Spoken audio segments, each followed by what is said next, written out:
Now, Generation Z or Gen Z are today's 13 to 20-year-olds, and they are the age group with the most people. Their spending power is expected to grow to $12 trillion in the next 5 years. That's according to the latest report by World Data Lab, which also shows that 460 million African Gen Zs will be the first generation to spend more than their peers. But what's the reality on the ground?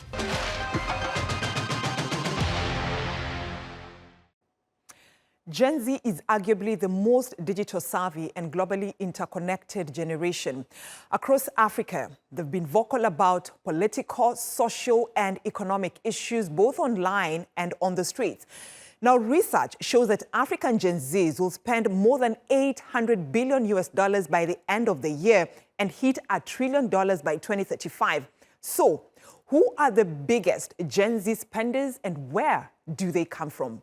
Research shows that about 32% Gen Z are in the African continent, followed by 27% in the Middle East and North Africa, while 25% are in Latin America and the Caribbean, followed closely by 24% in the Asian Pacific. North America has 20% of them, while Europe has the least number of Gen Z at 17%. Data from the World Data Lab shows that 63% of Africa's Gen Z spenders this year will come from just 5 countries.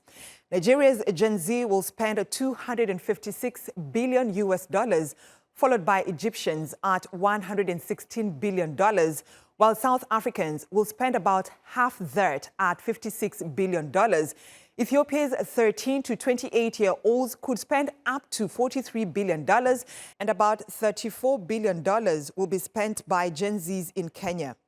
The report also shows that, on average, a Gen Z on the continent will spend nearly $1,300 this year. Now, most of the money, or about $112, goes on transport, while education and restaurants cost about half of that. Then, there's communication and health spending of slightly over $40, with $30 going to recreational activities. The research says Gen Z are the biggest spenders in Kenya. They're spending about $34 billion in rough estimate. Do you agree? And does the research reflect your own spending habit? I think those statistics evaluate two sides of the coin, in that we're having a population that is probably the largest the world has ever seen and the largest they might ever be. And we're transitioning to a fact where we're slowly seeing conventional economies failing to adopt the Gen Zs, and therefore the gig economy coming up as a substantial way for sources of income. And also, we have to regulate and understand that this is the first generation that is digitally native, meaning they have access to information, access to resources, but those viabilities are different when it comes to the African context and specifically for Kenya. Even if I relate it to my own personal spending habits, there's authenticity and value that's attached to how we spend as young people. You want to look at the value chain where it's coming from. We're very conscious of the world wars that are happening and how significant it is for you to prioritize not only just a purchase, but also something that equally stands with your values. And these spending habits we're seeing are fully being endorsed into spaces that really bring out the relation of what a Gen Z is. We're seeing facial care, self-care, going to the gym. We're seeing a lot of digital products being sold. This is also because potentially the economy is not sustainable enough to adopt young people right now. And so they're having courses online. They're studying how to build programs. We're seeing coders and digital experience entrepreneurs coming up with different variations. But the African context is a bit different in that even when the global map and the global index is earning way more in the digital spaces, there's still a lot of fight when it comes to the resources. And we're still seeing, for example, African content creators being paid way more. But also the bank of this is also when we come to content moderators. The amount of abuse within the space is also very significant. So concerning how much you actually make within the space as Gen Zs and how much you spend, it's more of a chain looking sort of like a pay-to-pay check, but very much seeing a generation that has expanded its thought in terms of how they spend, but also how they get these sources of income. So we've had what Zaha has said, the difference, Kenya and the Africa population. What does the findings of this research reflect your spending on habits? And what do you have to say about it? Okay, thank you so much, Anne, for having me here. Now, in answering this question, we look at it in two ways. Now, in terms of figurative lens, it actually does make a lot of sense because of this 38 billion global estimation, Nairobi itself, where we are, contributes about 1.3 billion of this global spending. This aggregate number has also been arrived due to the other factors such as what she had reached, that Gen Z itself, the population makes about 25% of the global population. But if you look at it in terms of relative terms, does this reflect that Gen Zs have deep pockets? Our spending is so much on food, rent, so we are trying to just make the sense. We are trying just to make sense out of living, and that's why I think when you do that aggregate demand is when now these big figures come. But in terms of relative terms, it doesn't demonstrate that we have so much big pockets. Now, the second thing, I think it's because most of us also do not have the luxury of saving. And if you are to look at this in terms of like the African contextual, if you go to a country such as Tanzania, which is our neighboring country here, in Tanzania, in Dar es Salaam, that is indicating that the youths there barely make even more than $100 per month. If you go to Uganda, where they're using digital tools such as the Safe Wallet tool, and we also have the MTN Momo, or you go to countries such as Cote d'Ivoire, where they use saving groups such as the Tontines. The saving culture, we do not have the luxury to save so much. So that's why you will find that we are more likable to go towards high spending ratios. Okay, so Zaha, Africa is the youngest continent in the world. How can this be used to benefit the continent and shape the world?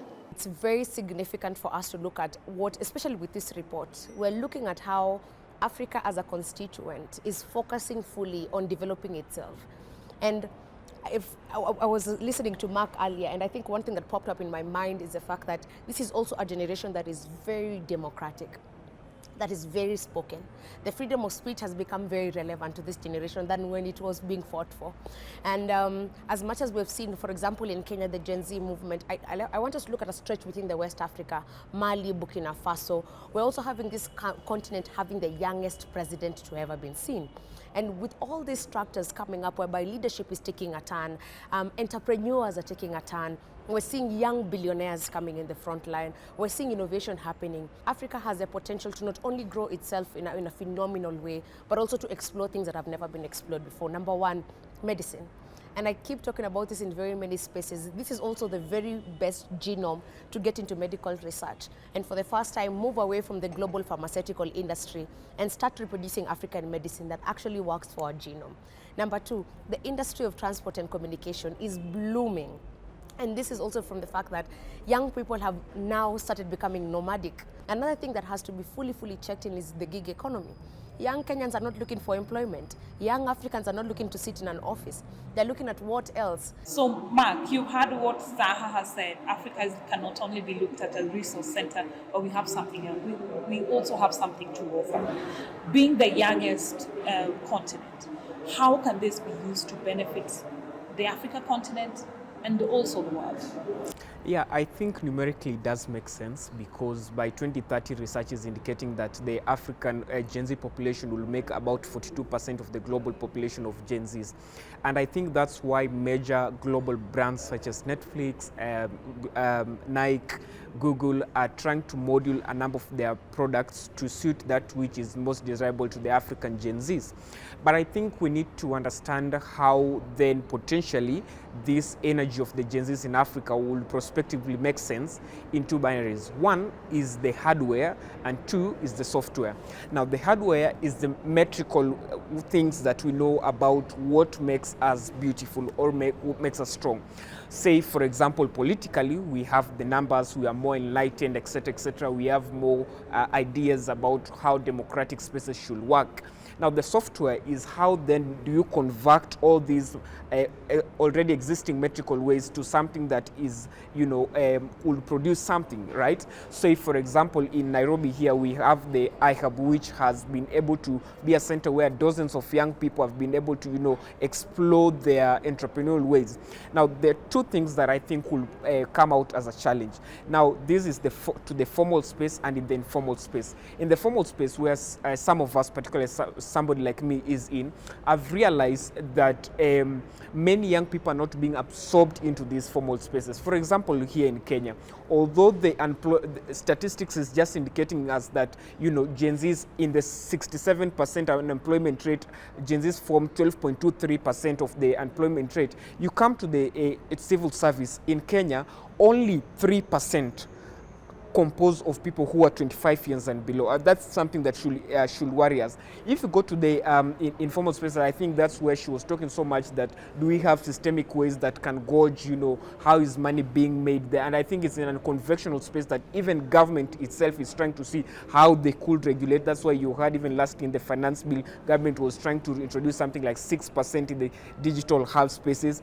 And it's a space that I think systemically government or even a society, we should find not leaning so much towards regulation, but how then we can convert that which is being done in these informal spaces to create more monetary income for the country.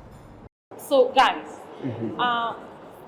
the World Data Lab shows that by 2030, Gen Z will be the first modern generation whose spending power will be concentrated to the global West. The pivot to this will be led in Africa. What does this mean to you? Let's start with you, Zaha. I think it's an interesting introspection we're going to see in the continent. And of course, the pivot is very much African. Everything is African right now. And I don't think there's any economical biasness when we say Africa is already leading at the front. But we're having a situation right now whereby even agriculture in itself is finding itself around the Gen Z spectrums. And we're seeing that for as long as the emerging economies are growing from a young population, then even the organizations and businesses have to quickly adapt. Also, let's also not forget that this is also a generation with a very short attention span. So the longer your advertisement, the more wastage it is to your product. And the byproducts of such a generation becomes conventionally making things that are fast, that are reliable, that are digitalized. And of course, since there's a modern narrative that is overflowing within the Gen Z space, it's also very important for the authenticity and value of these products that are being sold in the surpluses within the Gen Z spaces.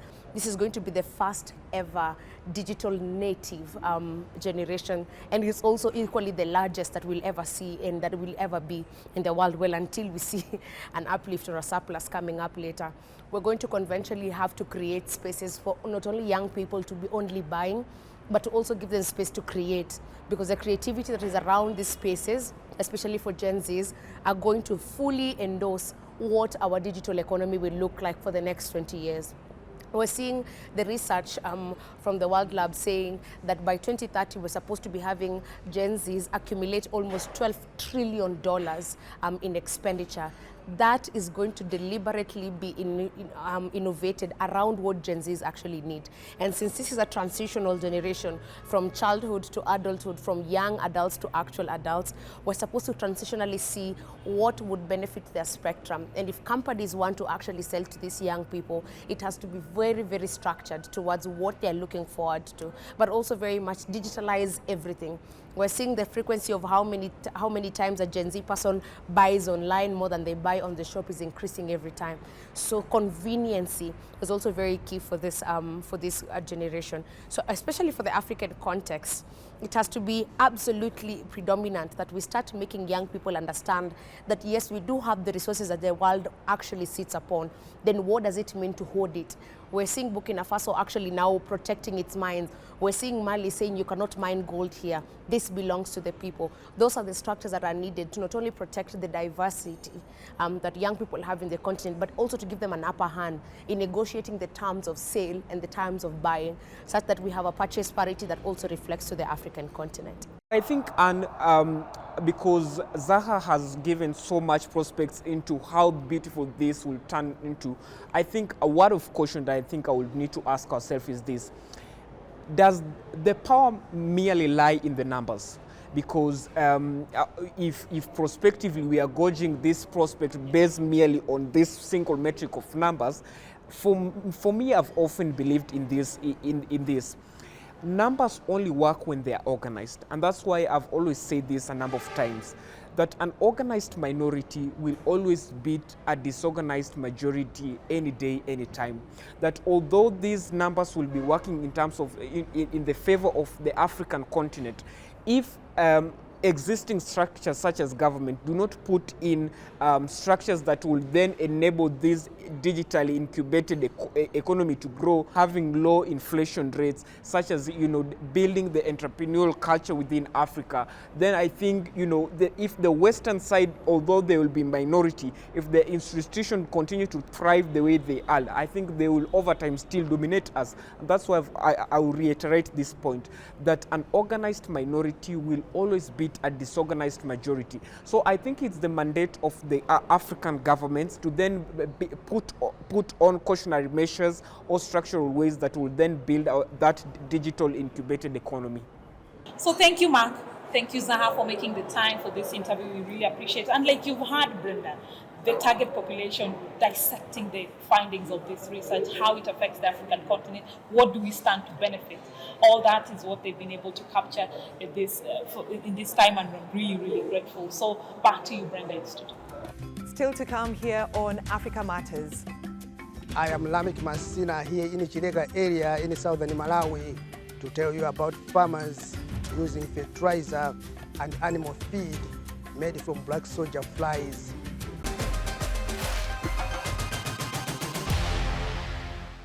To Nigeria now, where the emergency agency NEMA says thousands of people in the town of Mokwa in the center of Nigeria have been left homeless. Hundreds died in flash floods triggered by torrential rainfall.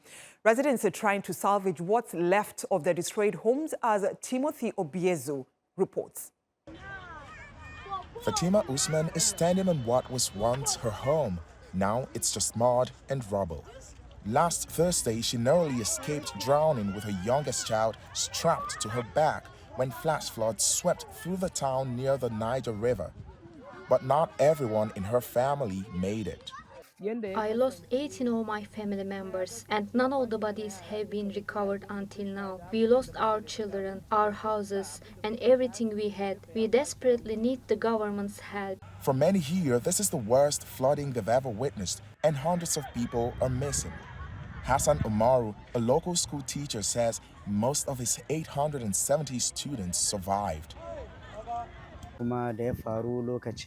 Because of the force of the flood, we could not use the door. Some students and I escaped through the fence. I cannot confirm the full number of casualties.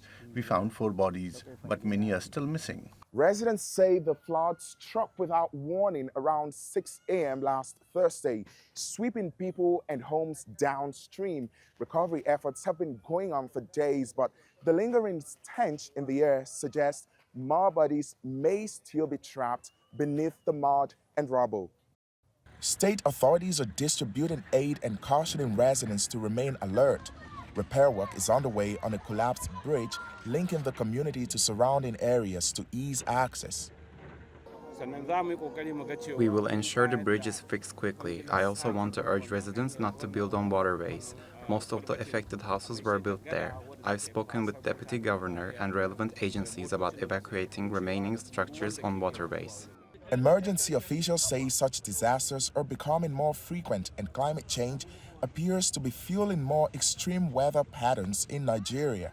Just last year, Nigeria recorded its worst flooding in decades, killing over 1,200 people and displacing 1.2 million. UNICEF has set up an emergency management center to support an estimated 1,600 children affected by this seasonal disaster. But the road to recovery could be long. For now, residents are left to dig through the rubble, salvaging what they can and mourning what they've lost. Timothy Obiezu, Africa Matters, Mokwa, Niger State, Nigeria. Farmers in Malawi have begun using organic fertilizer made from waste from black soldier flies. This low technique but high impact solution combines insect farming and waste recycling to help revive Malawi's depleted soils and improve crop yields. Lamek Masina reports from Blantyre. It's sunrise at the Hapekau farm in Chileka. Daud Sawanga inspects thousands of black soldier flies to see if they have laid enough eggs. To him, waste from these insects are a vital source of organic fertilizer. Whenever I tell people that I'm into insect farming, rearing black soldier flies or larvae, Most of them are surprised because they have never seen this, despite learning about it in school. Some farmers in the area say they are benefiting from this product. Pioneer farmers using the new fertiliser say the results are remarkable, producing more healthier crops. The advantage of using black soldier flies is that even in times of drought, it takes time for the crops to wither because of its large moisture content as we apply it to the crops while it is wet. The black soldier fly larvae also serve as a low-cost, high-protein feed for chickens, quails, and livestock, reducing the need for expensive animal feed. However, this farming practice is so new in Malawi that officials in Blantyre say they can't comment on its viability yet. Research from Malawi's Zuzu University shows that this agricultural innovation could be a game changer. It has the potential to improve the yield in magnitudes of 5, 6, 7 times as much as the fertilizer that is available on the market. And then if you look at the cost as well, it's more or less like very cheap. Professor Wanda says the project has trained nearly 200 black soldier fly farmers from cooperatives in Zimba district, northern Malawi. A 2024 report from the Agricultural Policy Research Institute, Mwapata, shows that the country loses a minimum of 2.3 million metric tons of maize production annually due to soil degradation, greatly reducing the country's staple food. Who knows, maybe in the next 2, 3, 4, 5 years' time, issues of food insecurity, whatever, issues of malnutrition, and maybe over-reliance on fertilizer imports, whatever, there would be a thing of the past. In the meantime, farmers here hope to raise enough funds so that they can set up more black soldier fly farms that could boost their yields and profit margins. Lamek Masina, Africa Matters, Blantyre, Malawi. And finally, South Africa's hottest music export is lighting up global dance floors and social media feeds alike. Amapiano racked up more than 1.4 billion streams on Spotify in 2023 alone, and dancers in Johannesburg say its catchy beat is breaking down cultural barriers while captivating and uniting people across the globe. Claire Heriot has more. Amapiano dancing evolved alongside Amapiano music. The word is Zulu for the pianos, and it's a subgenre of South African house. Amapiano, compared to other styles, is something about the music where it's not about the words, it's not about what they're saying, but you feel it inside of you. Amapiano is a mixture of Spansula, Sbujwa, and we take that and we modernize it to now Amapiano. Amapiano is so powerful, like it's taken over Africa. Not just Africa. Spotify says globally there were 1.4 billion streams of Amapiano in 2023 alone. That's a whopping 5,668% increase since 2018. The Amapiano hashtag has amassed more than 10 billion views on TikTok. And it's on TikTok that dance challenges like this one generate significant worldwide traction. Not bad for a genre that's only been around since 2012. Its fusion of house, jazz and South African rhythms has captivated audiences worldwide, making Amapiano a significant cultural and social media phenomenon. Its predominantly young audience has found in it authentic African sounds that are both traditional and futuristic. Claire Heriot, Africa Matters. That's our show this week. Share your thoughts and suggestions about Gen Z spending or any other topics, and let us know what you'd like us to cover on YouTube or on X. Thanks for watching, and it's goodbye from me, Brenda Radido.